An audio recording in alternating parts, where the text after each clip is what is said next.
Welcome to Mindset, Mood and Movement, a systemic approach to human behavior, performance and well-being. Our psychological, emotional and physical health are all connected. And my guests and I endeavor to share knowledge, strategies and tools for you to enrich your life and work. Hello and welcome. I am delighted to be joined by my guest, Michelle Flynn. And Michelle and I are going to be talking today about what makes a positive life. Michelle, like me, has a multitude of skill sets where she comes at human performance and human behavior, and we're going to tuck into those. But if you are wondering how to have a positive life, and perhaps like me, you might be digging in, what does that mean? What is a construct of a positive life? This is for you. So, Michelle, welcome to the podcast. Thank you very much, Sal. Thanks for having me. It's great to have you here. Let's perhaps start with the most important point and define, perhaps for you, and I have my own definition, but for you, Michelle, what would you define as a positive life? I know it's a very broad topic. So for everyone, it is going to be individual. And for me personally, a positive life is about good habits for happiness and health. Because for me, ultimately, if we're not happy or if we're not healthy, then nothing else really matters. And also everything else is impacted by that. So it's giving a starting point to sort of bring focus to build habits that can be long-term sustainable. Really nice. Yeah, beautifully put. My term of a positive life, it's funny because I have a bit of an existential mind. So I integrate the negative and the positive together. So perhaps my own definition, but my interpretation would be that which is something which is always growing, something you can always move on and learn from, even if there are difficult parts, even if there are times when it's not easy or the health is not great, but it's always this evolution. That would be my term of a positive life, that it has this growth and this continuous movement forward. Now, I'm really interested to talk to you today about a couple of key areas. We cross over on some, but one, I have a personal understanding, but not a professional, and that's the area of food. Or we could call it biochemical nutrition. We can call it molecular structure that's imbued. There are many names for this domain. And of course, it's covered, isn't it, with emotions. It's covered with a lot of different perspectives. So perhaps you can share a little bit with us about how food, so your interpretation of food, perhaps how you work with it. How does that come in? How do you work with that to help a person have what we're looking at today as a positive and healthy life? It's so key to it. And there are so many different messages out there that we're being told all of the time that it can be very overwhelming. And sometimes it can feel quite like we're put under pressure. There's a lot of you should do this. And actually, it's about taking it back to the basics so people understand what food is, because there's a lot of things that we're eating that ultimately is not actually food. But why food is important to not just the obvious health benefits of eating sort of good food choices, but the wider aspect of how it can impact, yes, our physical health, but also our mental health. And often people don't draw the connection between the brain and the gut.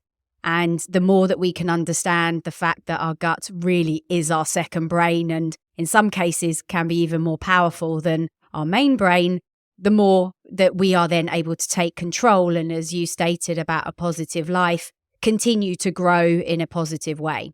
Yeah, that's really nice. It's so interesting, isn't it, when we think about the misunderstandings and the interpretation. I'm so much on that in the work I do, but when we got the word food, it has lots of labels, both practical and emotional, some functional, some dysfunctional. That is really interesting what you said there. When you were mentioning about the second brain and the gut and the impact on mental health, it's starting to become more known. I've had to look into this field for many years because I have an autoimmune condition and it is a gut-based condition. It's multi-layered. I'm happy to go into that as some depth if it's useful today, but really understanding that what's happening in the microbiome, that's all the bacteria of the gut, all the chemical stuff, which is of course fueled by the food we eat, whether that's whatever quality or whatever type. That is in a way, the fuel and the pieces that make it. But it's so interesting, isn't it, when we think about that serotonin, I think, isn't it something that 80% of serotonin production is made in the gut, even though it's a neurotransmitter, which is connected to fulfillment and happiness. So we need to understand this relationship to food on a practical level. But how about getting to the basics? So someone's listening now and might be, let's say they're not so clued up on it and they just want to learn some more. Where's our start point? Where do you take us through with food and say, here's number one. This is what we're going to start to do. Would you take us through your steps? That'd be really helpful. Yeah, I think for me, the key thing is to take away the overwhelm, to make it simple to understand, and for people to have some key, I don't like the word rules, but we'll say rules that they stick by when they are out shopping or cooking or making food choices when they're out busy at work or out for dinner. So for me, it's about that real understanding between what is actually real food and what is ultimately junk. And we add the word junk next to food, but fundamentally, it's not really food. It's highly processed, full of chemicals and lots of other things that are not good for the gut. So by explaining what real food actually is, which is whole food, real food that we would cook with, ingredients that we would recognize, a carrot, an onion, an apple, a chicken breast. It doesn't just have to be fruit and vegetables. We have the whole spectrum across real food, and the difference between, for example, a chicken breast and a chicken nugget, or an apple or a slice of apple pie. Understanding the difference so that someone is empowered to make the real change themselves because they understand what they're looking for when they're making their shopping list or in the supermarket, understanding what labels really mean so that they can make those smarter choices. Yeah, I love that. It's so interesting, isn't it? We can go into a store, and most stores are built around psychological impacts, by the way. So there's this might be a bit of a deal breaker for you, but some stores are laid out in a way that has fruit and veg first. And there's some science that would suggest that if we buy the fruit and veg first, when we go to the middle of the shop where all the packaged goods are, we are more likely to buy those because we feel good about ourselves because we've done a healthy purchase. So be mindful shopping that these things are skewed against us. The modern world is actually skewed against us, isn't it? We go into stores, there's a ready meal, there's boxes of stuff, there's packages. And really, they're just chemistry sets. That's the way I look at them. They're sets of chemistry. They're put together in a chemical way, as a lot of fast food joints are, not to name some big names, but they are chemically made products. They are not food products. I think what you're saying is so powerful to really get the distinction between, is this a food? Is this a food group, like a vegetable, a piece of meat, a fish, whatever the food group? Or is it part of a process that's got the word in it? And that's such a nice delineation to think about as we go forwards.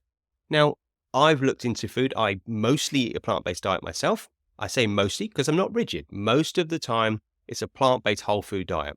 Occasionally, I'll deviate. And I'm all right with that because I have a sort of an overarching theme. But for someone who is struggling on, perhaps they just don't like cooking, they just chuck a meal in the microwave, that kind of vibe.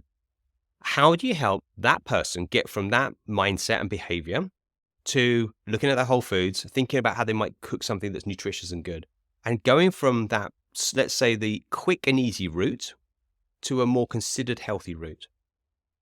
Yes, and it is difficult because we are all really busy. And convenience food is called that for a reason, because it is very convenient. And if we look at what has gone on over the last few decades with the introduction of the microwave and the ready meal and delivery services, it has become really convenient to eat unhealthily. And it is less convenient to, as you said, spend the time cooking a healthy meal. So when I first start working with someone, it's understanding why they actually want to make the change in the first place, because I can give someone all of the information, but if ultimately they don't want to make the change, they don't have a strong enough reason to make the change, then they're probably not going to make it. Or maybe I need to support them to work, as you mentioned earlier, about its emotions, work with them as to what it is that's stopping them want to make those positive changes. Yeah. So that's got to be the key thing, is that if someone comes to me and wants to make a change, but really they're just not ready, then it's probably not the right time for us to be focusing our attention on that particular change. Maybe we need to delve a bit deeper using tools like cognitive behavioral therapy to understand what they're thinking, because ultimately your thoughts create the feeling and the feeling creates the action. So if you're negative thinking, you're not going to feel great and you're probably not going to want to eat a salad. It's using different tools to get the person in the right position so that they feel back in control and ready to make the changes they need. We're sitting here thinking, right, okay, I want to make some changes. As we were similar in this way, I will look at a client, I might help them with their own choices, but food I'll hand over to another professional like you, or I'll get my clients to focus on themselves. I think of James Clear's work, The Habit Specialist, and it's a really nice piece of work he did. He took it on from Charles Duhigg's work, but he came up with a powerful statement, and I think it's valid in psychology, which is find a compelling reason. If you don't have a compelling reason, you are not going to get up at 6 a.m. and go to the gym when it's dark. You're not going to put down the ready meal and think, I'll get a recipe and I'll cook for half an hour and I'll make some great food.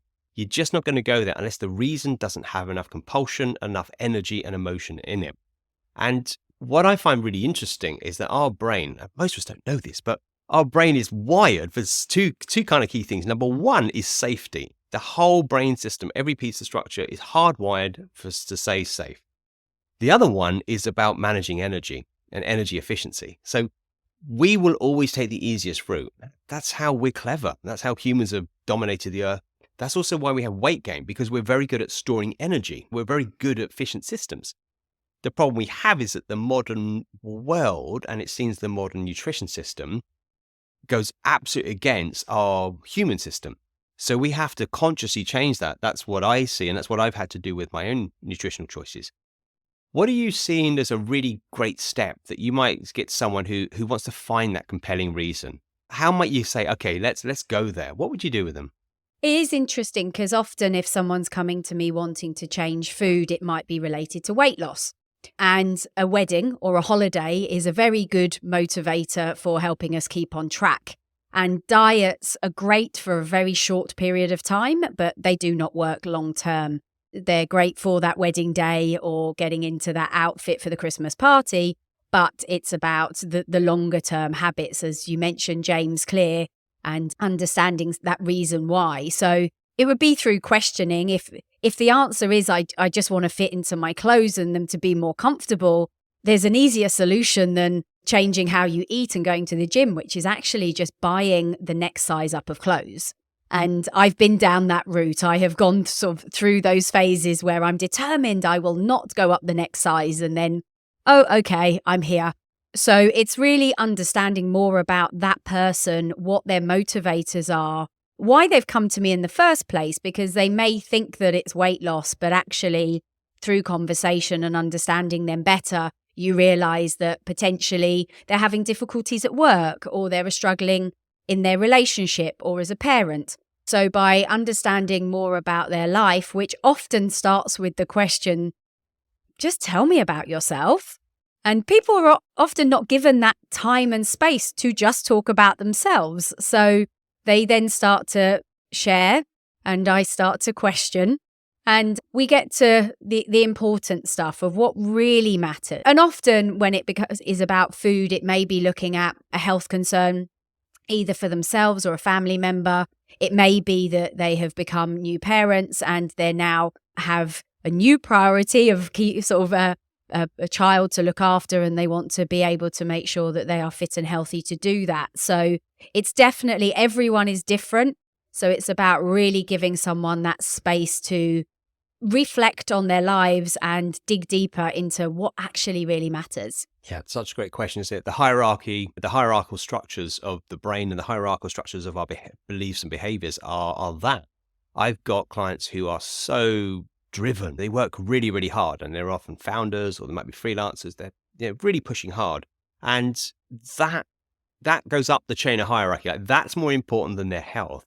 And it's amazing the amount of people, particularly midlifers. And I'm like, okay, so yeah, you're going to grow a successful business. Amazing. I'll support you on that journey. I'll do all the mindset performance work with you.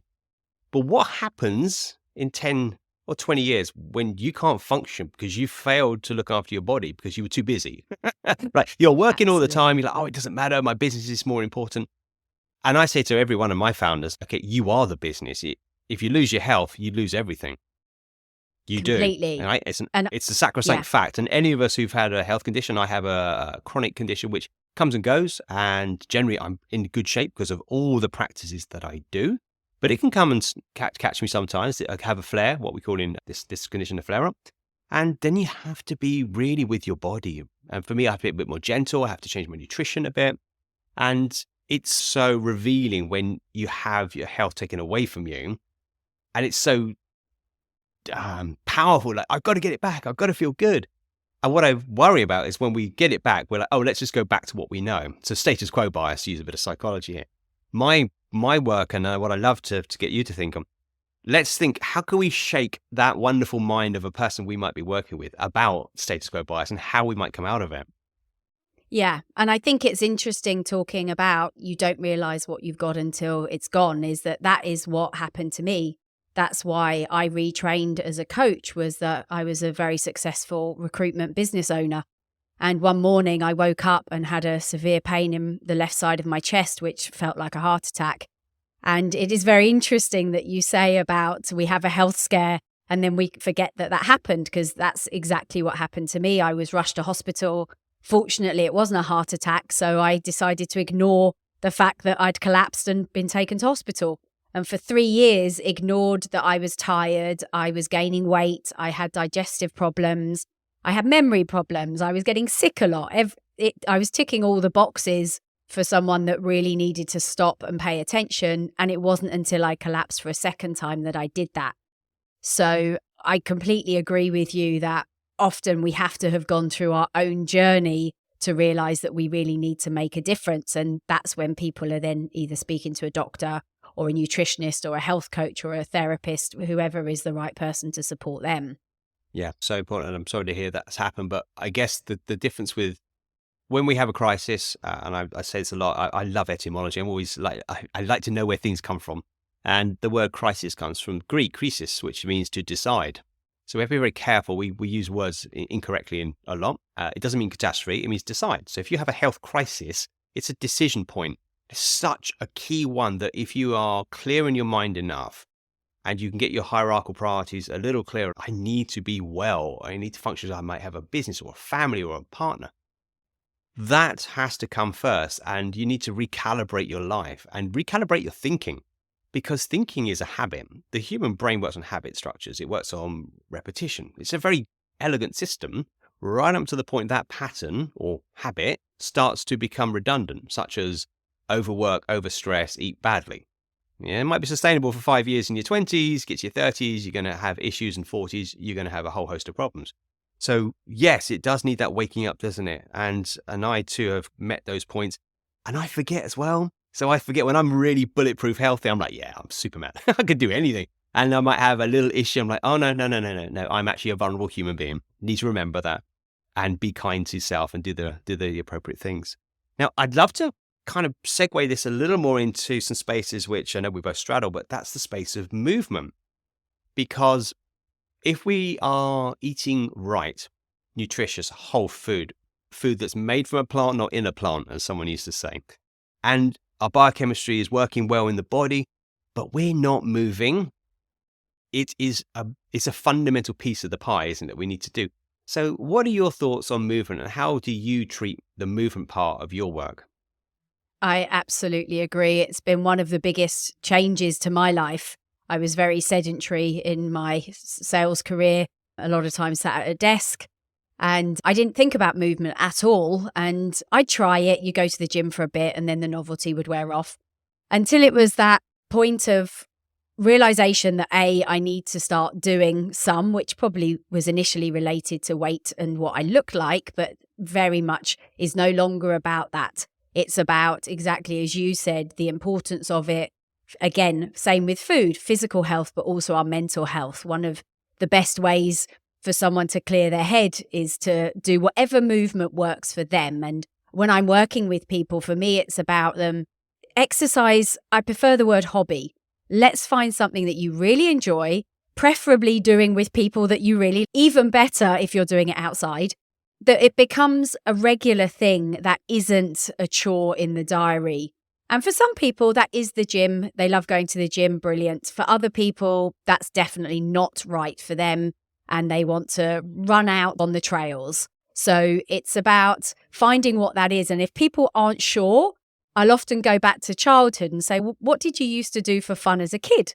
And they'd say, oh, I love to ride my bike. I had a skateboard. I loved horse riding, trampolining. Okay, why can't you do that as an adult? Opening up the fact that it doesn't have to just be about the gym. There are many more options for this. Oh, I love that. It's such a great one. And I was thinking, if you were asking me, I'd be like, I love to cycle. I used to love being on my bike as a kid. And as an adult now, I'm over half a century. I've been on the planet a long time. I still love to cycle. Obviously, I'm careful on the roads, but being on my bike is a very freeing experience. So it's so interesting that we dial back into that playfulness. And I wanted to speak to that. Exercise is a word, again, terminology, interpretation. Exercise is often seen as a dirty word, a word that's, it's hard, you've, quote, got to do it. And I'm like, okay, where do we get this idea from? This is just nonsense. Because most people I know work really, really hard, like really hard. Parents work really hard. So it's not that you're not good at hard work. Most people work way harder in their real life than they would at a gym. They graft. So I don't buy it for a second that people say it's hard work. It's different work. It might be physical work. But one of the things I find is if we can attach joy to it and that playfulness, like you've alluded to, it's a really magical quality. I would say, so I'm going to tell a short story here. In my mid-40s, I decided I needed to move a lot more. I'd been teaching yoga for a long time, and it's a good discipline, but it doesn't cover all what we need to cover in terms of movement and exercise and strength and cardiovascular. So I got involved in CrossFit and I was absolutely humiliated. I was pretty rubbish and I thought I'd be good. I was up against these athletes and a lot of female athletes and they were so strong. My ego was, thankfully, I was able to check my ego that was wanting to feel the shame of being a weak man, run out the door, and I could stay with it. And thank goodness I did, because actually what I've learned is that sometimes to change who you are, your behaviors, you have to change your identity. And that takes a while. Going to the gym once or yoga class, and you might say, I don't like it. Of course you don't like it. It's brand new. But if you go for 3 months and start to build that in, find some of the joy, some of the payoff and all that good feeling, that's what it's really about. And I do worry that we get the idea wrong. So many of my female clients, I want to lose weight. I say, why? People carrying you around? Seriously, what does that actually even mean? And we got to challenge that. Yes, you might want better body composition, but I have found with my work, with my clients' work, and blending into the kind of the athlete side of things, how you feel is everything. You said it at the top of our show, healthy and happy. And if you feel good, you feel strong, you feel confident, those are all of those pieces that make our positive life. And that's a very powerful thing that comes from physical movement, all varying types. So I do push it as a strong point that we have to give it, I think, a bit more time. But I love the fact what you said there, find that joy, because that's the first link to connect it up. And then that's, I think, when it starts to grow. Absolutely. And I try lots of new things when I'm coaching clients or when I'm doing a talk to a group of people and we're talking about movement. And I'm like, tell me what you do. And partly I want to know what they do, but actually it's me wanting to know, give me some more ideas. And someone said paddle tennis. I'm like, oh, what's that? I'm going to go and look up paddle tennis or boxing. Okay, where do you do that? Let me give that a try. And of course, I'm not going to like all of it and I'm not going to be good at all of it. But we have got so many different options. And one thing that COVID was really good for was people just getting back to walking and enjoying being outdoors. And lots of people bought dogs and continue to do all the dog walking. And that's just brilliant because just start somewhere is the most important thing. And if that is dancing around your kitchen, having a kitchen disco with your teenagers or dancing to Peppa Pig with your toddler, doesn't matter. It's all movement, because the people that live the longest in the blue zones, they're the 5 parts of the world where people live the longest, they're not at the gym. They're walking, they're getting on a bike, they're just moving in every day, which we've just stopped doing. And now we're having to find the time to exercise. Just bring it back into what your life is. Yeah, that's such a good point. The blue zones are really interesting, aren't they? And you're right. If you look at blue zones, they don't have gyms and stuff. But I think of Sardinia is quite hilly, and I've seen some of the footage of there. And they're these older people, often centenarians, they carry bags of shopping up a pretty steep hill, right? That's a functional movement. And if we are doing functional movements day in, day out, zone 2, which is brisk walking, zone 5, which is going up the hill hard, carrying stuff, lifting stuff, your body will adapt. And your body will adapt if you sit on a soft sofa. Our modern life I think this is an important point, which I've learned more and more over the recent years, that our modern life has so many privileges. We're on a call now in different places using all this technology. It's amazing. It's so good. And as a listener, you can get knowledge from people you might never be able to spend time with. But we might be in a chair for too long all day, and we might sit then after work and watch TV, something like that. We have to choose to counter that. And we have to remember that the brain, literally the brain, and the body is an adaptive system, and it will adapt to any conditions. So whatever environment we are in, whether it's an office with chairs or whether it's a walking meeting that you're having with your colleagues, your body will adapt. And there's so much data now about walking. I'm a big walker. I have dogs, and it's the first one. Everyone can walk, right? Unless you have a disability, of course. But if you don't have a disability, you can walk. It's just a go-to. There are pressure sensors in our feet. They calibrate with the heart. They also it's to do with motion. So when we travel forwards, our eyes are tracking left and right all the time, tracking left and right. We don't see it, tracking. It's one way of processing difficult flight state responses or even trauma responses.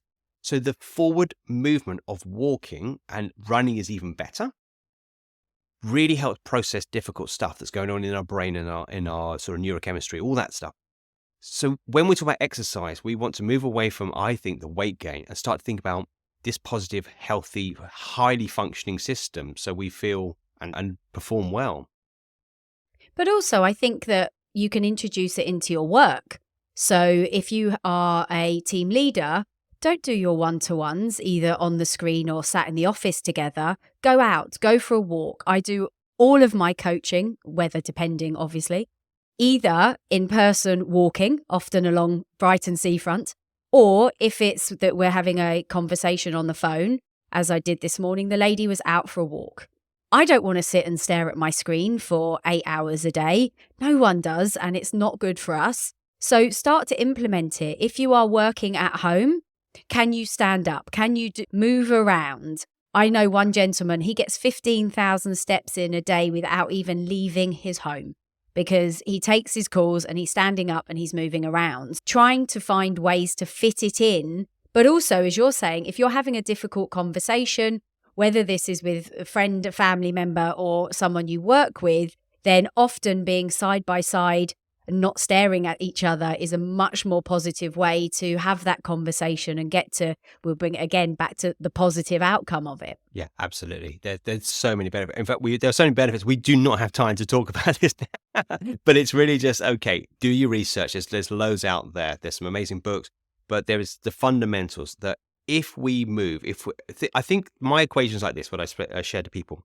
If we know we're an adaptive system from the brain and the body, and we adapt to the conditions we are in, choose the conditions, which might look like I'll do a walk and talk, a walking meeting, as you've alluded to, or I will go to a running club and catch 5K, whatever it is.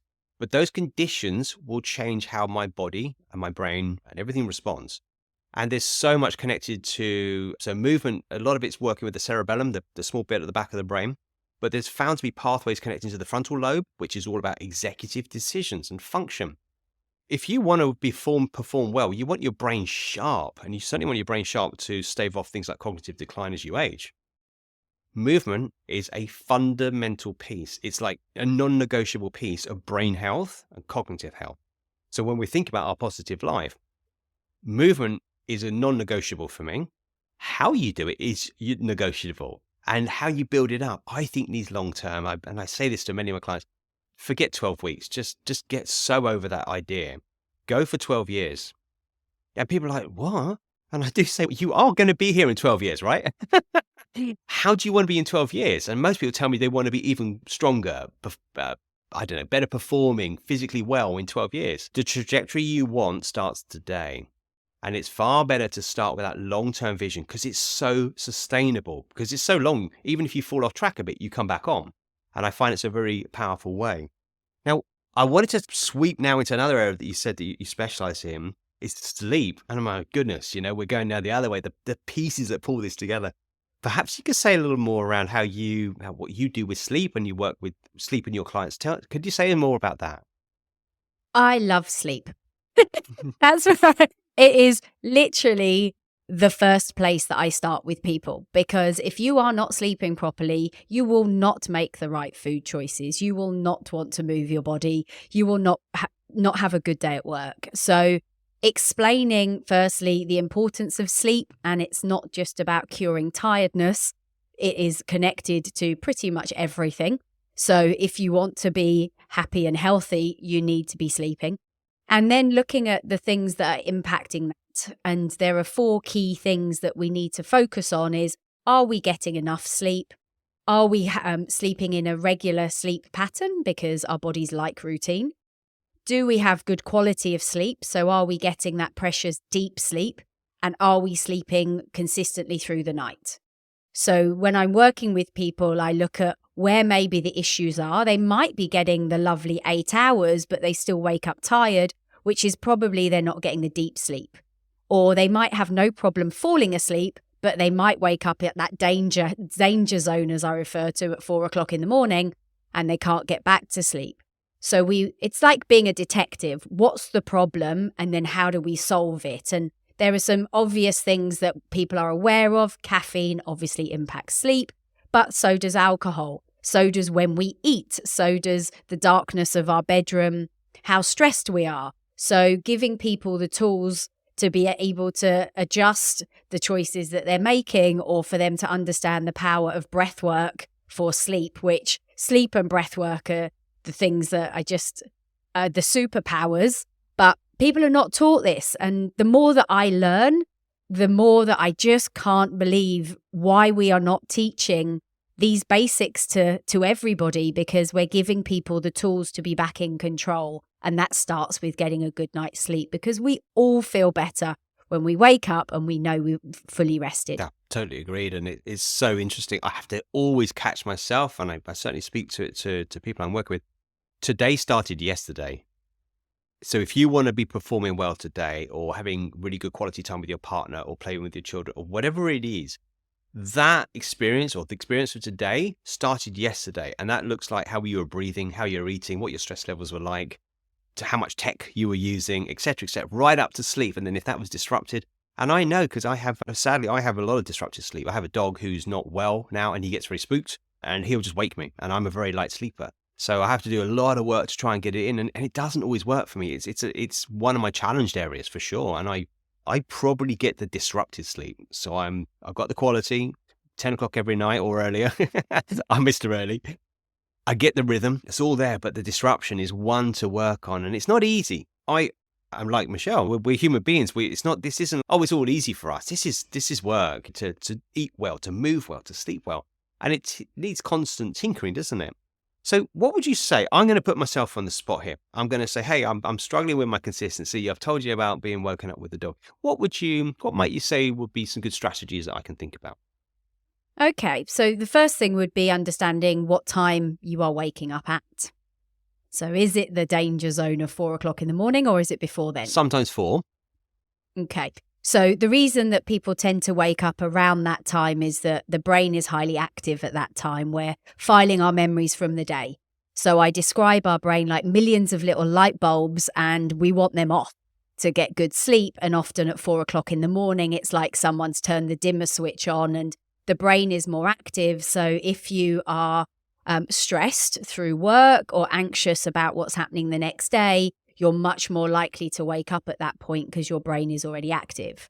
In your situation, having a dog that's not very well, that's ultimately something that you can't control. And you want to make sure that if your dog needs you, that obviously you're going to be there for them. But looking at the things that you can control, one of the things to help people sleep the whole way through the night is getting into a deeper sleep at the beginning of the night. So when someone is preparing, they've done their teeth, they've got into bed, they've put the phone away, and they're now, now it's time to sleep, is to do some nice breathing patterns. And there are lots of different breathing patterns out there. Box breathing is the one that I generally start with when we're talking about sleep, which is breathing in for a count of 4, holding your breath in for a count of 4, out for a count of 4, holding it out for a count of 4, all through the nose.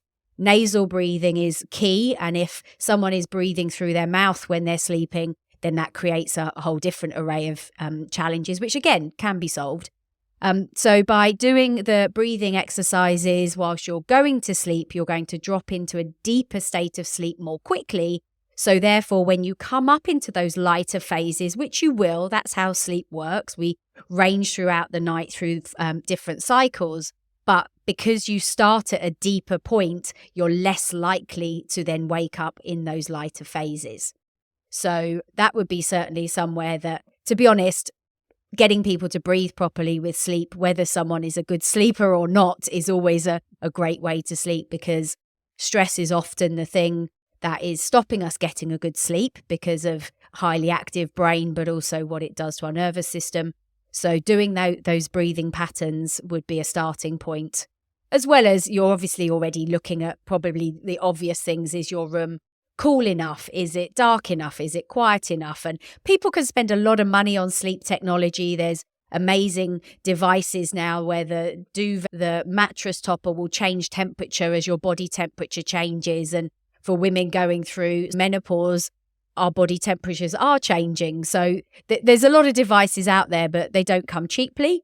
But breath work is free. Yeah. I would definitely start with that. Yeah, absolutely. I believe you. So I train with Patrick McEwen. I think you and partner have. Yeah, okay. And Patrick McEwen, for those of you who don't know, does the Oxygen Advantage. And Patrick's work is based Buteyko system. Really interesting work. And Patrick suggests that we tape our mouths. Mouth taping is something I've done. And I do it on and off. It's curious. I go for periods where I tape for a while and then I don't need it for a while. Really interesting, isn't it, that if we're mouth breathing all night, which is predicated towards more of a sympathetic nervous system response, like a higher stimulated response, but we may not know because we're asleep. So taping the mouth is a good one. Now, for anyone who's horrified by the idea, it can sound a bit weird. So you can go on Patrick's website, have a look, Google it. We can put some links on the show notes. But it is one strategy that does work quite well for people. And it has worked for me when I've used it and when I feel I need to use it. I think it's interesting. So I know Patrick, when I did some training with him, he said if you're dysregulated in your breathing through the day, that's also going to go all the way into the night. So not just before bed, which is why practically like both of us, of course, will always say, let's check in with how do you breathe all the time. So there's strategies and practice, but it's a bit like going to the gym, isn't it, Michelle? You can go and do weights or run once a week, but if you're sitting for 12 hours a day, it won't negate it. And the same with if you have dysfunctional breathing all day and you do a small practice, it's probably not quite enough. So looking at breath work in general, nasal breathing in general, diaphragm breathing throughout the day, regulated breathing is such a powerful strategy that so many of us overlook. But I know I push it all the time because it works and it's powerful. Yes, and with that, if people are unsure, because as you said, you're asleep, you don't know what you're doing, my question is, do you snore? Do you wake up with a dry mouth? And lots of people do. And as soon as you put that connection, they realize, oh, okay, I am mouth breathing. And during the day, people who are in jobs that involve a lot of talking, so salespeople, whether that's company CEOs delivering their messages, whether that's teachers, customer service, when they're talking all day, they're mouth breathing.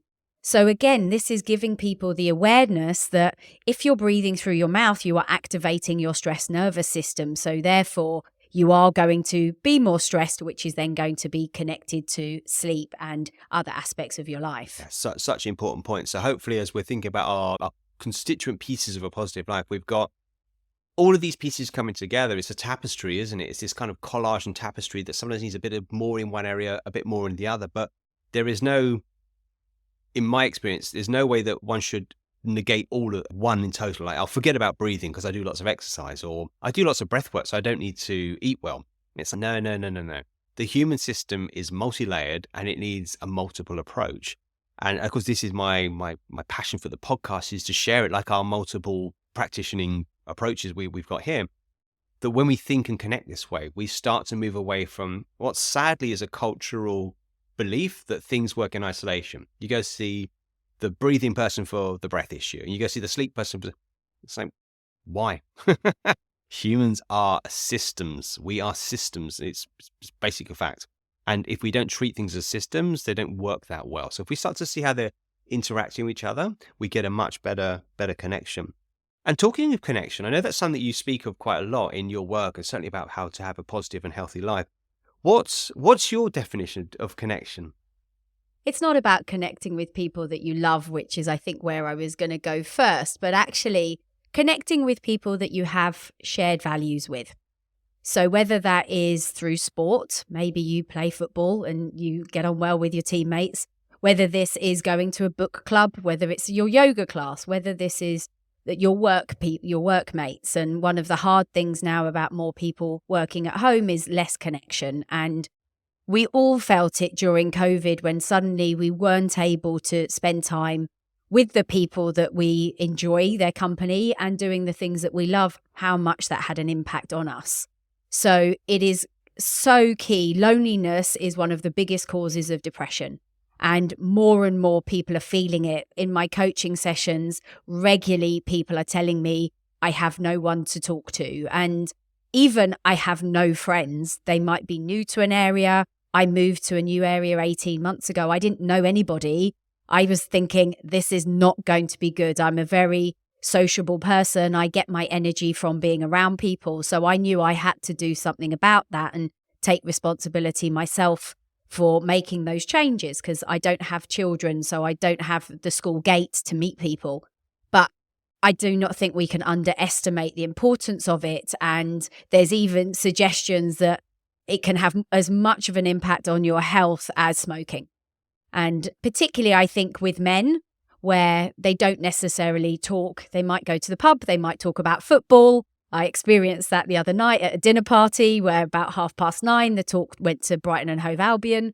Absolutely great. It was giving men a conversation to share with each other, which was lovely.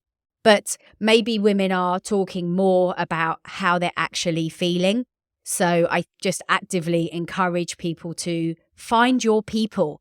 And that had just one person. It doesn't have to be hundreds. There's only so many really good, close relationships that we can actually invest time in. But don't underestimate it. And if you're listening to this and you're feeling lonely, look at what's out there. Eventbrite is a great place to go and connect with people over shared interests. There's a group called Run Talk Run, which is a group that I joined when I first moved to Brighton and I didn't know anybody. And it's not really a running group. We do run, but it's very slow. It's basically about breakfast at the end. But I made some great friends, people I would never have got to meet through that. Use what is out there to go and connect, particularly if you are working at home on your own, because we're not getting so much connection as we would through work. So we have to be finding those ways outside of that. Thank you. Yeah, that's just so many important points. I had some other guests recently, Leanne Weaver, who was on a recent podcast. So guys, if you listen, you can search for Leanne's. It's about the importance of connection in the workplace. And Leanne has spent a lot of time in the world, like many of us, and seeing human connection, seeing the change from the pandemic, and the negatives and the positive, and a connection being absolutely fundamental in the workplace. And another guest, April Baker, who runs Together Co., which is a loneliness charity. There's an episode out about now, or around this episode, and it's all about loneliness. And she speaks about social health. It's so important. And most of us know, we don't need psychologists to tell us this, but when we haven't got any mates, it's horrible. And it really is. I remember that at school, when I've changed schools. As an adult, I've changed many different places I've lived, and it is tough. I think it's harder as an adult to make new friends than it is as a younger person. That's my personal experience. But there are ways to do this. And I think we're going back to this same premise we've spoken about already. Modernity, the modern world, social structures as they are, they don't make it easy for us to be as functioning and well as we could be. So we have to be quite savvy and skillful and go, I'm feeling quite lonely. I haven't got anyone. I've moved. Let's go on Meetup, or let's go on the certain places, Eventbrite, to find where we have to have the volition to go for it. And I know that's not easy. For if you're listening, you're like, it's just so much energy and effort. I get it. It really is. But if you look at the payoff, what would happen if you did meet a really cool person? Like you met Michelle, and she's great fun, and she's really clever, and she's just great at the run club, or you spent time with me, and he's a cool guy. That might be so worth the effort. And I know how my brain works, because that's what I work with. It's like, I'll take the easy option. Like, yeah, I could do that, but that won't give me what I want. So I have to find ways to nudge out of that comfort zone. They think it's, I think, 7%, the psychologists who bothered to study this, is about 7% out of our comfort zone we should be to grow. Put it this way. It's I feel slightly uncomfortable but safe would be my metric. If you feel slightly uncomfortable but safe, go do it. And yes, absolute connection. In a modern world of images, Instagram, and all the various platforms, it can seem like everyone's mates with everyone. And yeah, I think you made such an important point. Even if you've just got one good contact, whoever that is, that might be enough if you're having a period of loneliness to keep that healthy social connection going. I saw it myself. I decided to set up a women's group. I moved to Shoreham by sea, didn't know anyone, as I said, and decided to set up a women's group. And I put something on Facebook, and that was now about 15 months ago. I now have nearly 1,000 members. Amazing. And we meet once a month. And off the back of that, there's lots of other things that go on. And it's just lovely. It's all age ranges, everyone from all different backgrounds. It's hosted for free. It doesn't cost you anything to come. If you want to sit and drink a glass of water, no problem. We don't want there to be any blockers. And it is lovely. And now when I walk through Shoreham, it takes me twice as long to get through it because I'm always seeing someone that I recognise. And even just that interaction with someone in the street is enough to charge my battery for the rest of the day. If you're sitting here thinking that you're different because you feel lonely, you're not. My what started as an experiment very much has proven that nearly 1,000 women have come forward, and my husband has now set up a men's group in Shoreham, exactly the same reason. Look, there is a lot happening out there, and if you can't find anything, be the person to start it because you're not the only one thinking it. I'm just so touched by that sentiment, and it's just so good to hear what you've done. So if we are that person, you're like, I can't meet people. This is a real struggle, and I find it tough. What can you take us through that process in your mind that went from I'm feeling lonely and I'm in a new place and I'm going to do something about it? Could you take us through how that process worked for you? So maybe we could embody that and take that forward. So I remember exactly what happened. I was walking and I was listening to a podcast, fairly standard, and I can't remember who it was, but the guy on the podcast was talking about a men's group that had got him through COVID.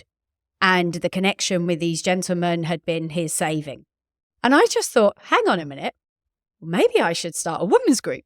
So I went on to one of the main Shoreham Facebook groups and I put a post out that said, I'm new to Shoreham. I've been listening to this podcast about men's groups and I think I might set up a women's group. Is anyone interested? And it went from there. Suddenly in the comments, yes, yes, yes, yes, yes. Then I realized, oh, now what?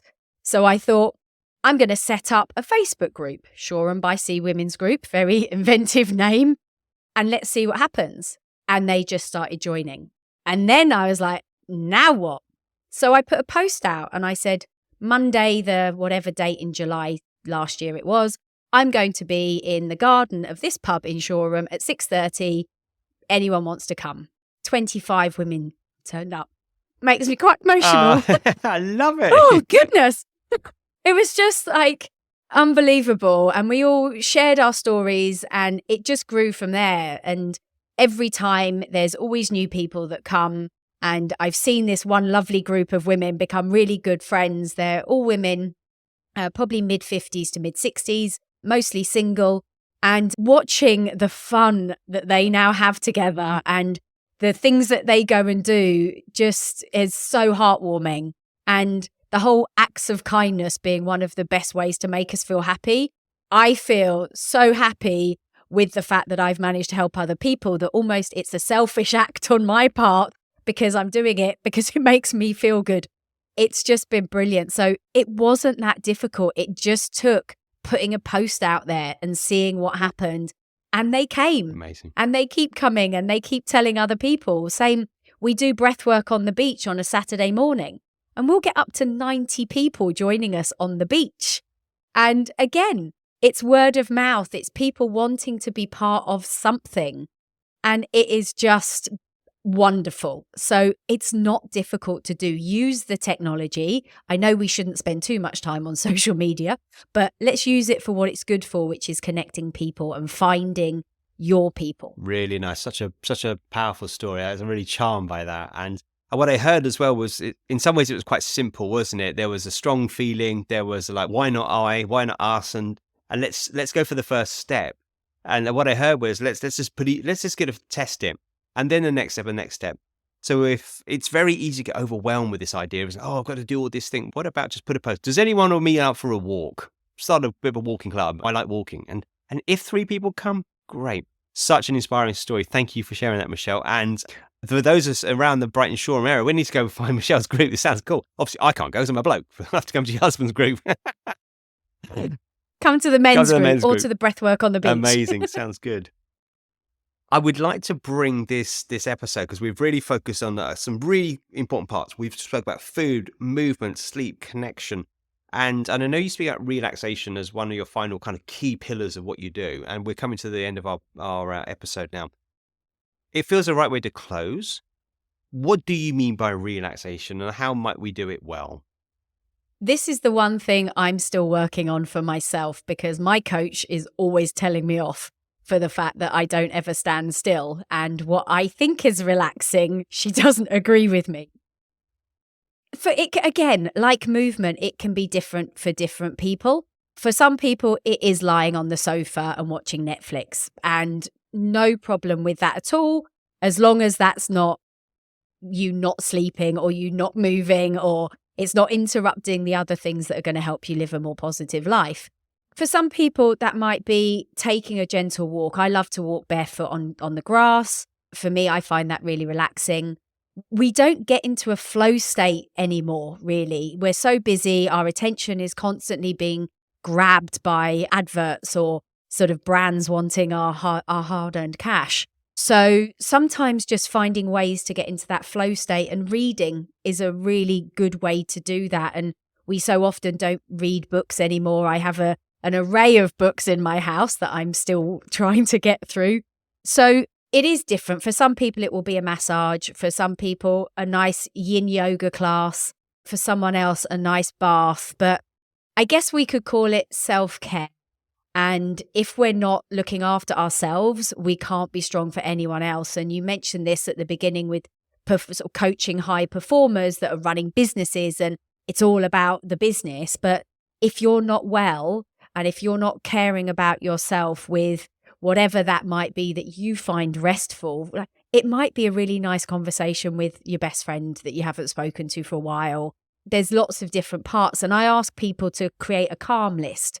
So I say, I want 10 things on that list, because if you feel stressed and you want to feel calm, you need to know what is going to make you feel that way. So what is on that list? And it can be a herbal tea, a scented candle, cuddling a dog, listening to the sound of the waves. That's my morning, as I love to go and listen to the sort of the waves on the beach. So find your thing, but make sure that you are doing something for you every day. Preferably without the phone. 15 minutes can recharge that battery to give you the energy to go and be good at everything else that your day needs you to do. Yeah, such good points. Downregulation is a technical term we might use for him, and we have to downregulate. And in a world of hyperstimulation, certainly if you are running a business, running a family, running a life, there are so many things to do. There are so many stimulus points which trigger the brain, our visual system, dopamine system. We're charged a lot. If you don't downregulate, you actually change the baseline of your stress level. So you actually raise that baseline. So you're constantly on. Wired is a term some people use, and I think some of us will recognize that term. Downregulation equals more upregulation. So in sports science and the strength and conditioning world, which I also straddle, if you want to be physically strong or physically well, you have to downregulate properly. So if you do your strength work, for instance, and you're really training your physical systems to become a stronger physical person, if you don't downregulate with breath work directly after your training practice and proper sleep and proper downregulation, you don't grow new tissue, new mitochondria, new physical parts that you need to be upregulated and strong. So I think if we misunderstand the value of downregulation, we can think, I'm so busy. And by the way, if you say I'm busy, I'm coming for you. But I get it. We've all got a lot to do. And I'm too. I've got lots and lots of things I like to do. I have my business and it's brilliant fun. And sometimes it can be a challenge because it's quite overwhelming. There are many things to do. Modern life, right? But be very careful of the narrative of I'm so busy, because that can be a mantra that means I can't relax. It's not okay to downregulate. I don't give myself permission. And that's one thing I would say in my experience. Give yourself permission. Know that you need to downregulate and know that that busyness can be turned down. Yeah, there's a great quote. Arnold Schwarzenegger has written a book called Be Useful, and he's talking about time. And I won't quote him exactly because he uses a bit of language. But the basics of what he's saying is that we're all busy, but we all have time. And if you were to write one page every day for 365 days, you've written a book. So we are really busy, and life has never been busier than it is. But this is about the priorities of how we spend our time. And 2 minutes of breathing exercises can make a difference. Eating one extra vegetable can make a difference. Having one extra glass of water, having a cuddle with your child or your partner or your friend, whatever it is, it's the small things that all add up. And it's not about running marathons or about going vegan. If you want to run marathons and you're a vegan, great. Absolutely. They take such dedication. But let's just start with the simple stuff. It's a few more steps, a few more minutes of sleep, a little bit less time on the phone, because again, this is around the James Clear and building habits, is that sort of, he says, start with something that you can do even on your most difficult day. Amazing. And I think that's a good thing. I love that. We are going to pull it to a close here. So we hope you can go and downregulate, take some time. And I always encourage my listeners. So if you've taken points from this and you are someone like me, you have to write it down, scrabble back, go find the marker on the thing. What did you want to hear? What did Michelle say? What did I say? What struck you? Capture it, integrate it, implement it. Because to be well and healthy and happy and have a positive life, it takes a little action, continuous steps every day. So I hope you are able to take that forward. Dear listener, thank you. Absorb, take it to the next one. Michelle, thank you for your time and knowledge. And I'll speak to you all again. Take care. Thank you so much for listening. If you enjoyed the episode, please subscribe. And if a friend would benefit from hearing this, do send it on to them as well. If you would like to get in touch yourself, then you can go to my website, which is saljeffreys.com, spelled SALJEFFERIES, saljeffreys.com. Hit the Get in Touch link, and there you can send me a direct message. If you'd like to go one step further and learn whether coaching could help you overcome a challenge or a block in your life, then do reach out and I offer a call where we can discuss how this may be able to help you. Until the next time, take care.